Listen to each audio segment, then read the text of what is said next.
আপু, জি ভাইয়া। আমাকে এই ফুল করাই হাঁসের মাংস দিয়ে দেন। পুরো করাই? জি আপু। কি দিয়ে? আপু এই যে নিয়ে আইছি। ও মাই গড, এটা $100।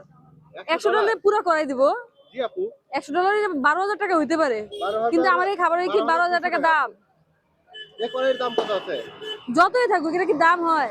এই কড়াইয়ের দাম কত আছে? আমি পুরো কড়াই ধরে কিনে নেবো আপু। এই কড়াইয়ের দাম এই মুহূর্তে আছে $40,000 টাকা। 40,000 টাকা দিচ্ছি।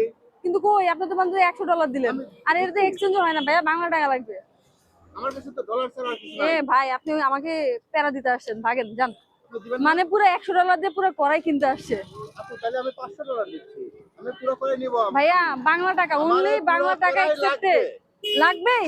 হ্যাঁ লাগবেই বাংলা আমার। টাকা নিয়ে আসেন আমি এই যে দিচ্ছি। আপনি ধরেন এখনই। আমি বাংলা টাকা না দিচ্ছি। না না, আমি ডলার ধরবই না। আমি আরো ডলার দিচ্ছি। আমার কাছে তো টাকা নাই। না ভাইয়া, আপনি ভাঙতি করে নিয়ে আসেন, এটা এক্সচেঞ্জের জায়গা না, ভাগেন। আপু জ্বালেন না। আমার কাছে ডলার ছাড়া কিছু নাই। আমি আরো $400 দিচ্ছি। আপনি না এটা ভাই, ধরেন। এ ভাই, অন্য রাস্তা মাপেন। যান যান যান যান যান। দিবেন না?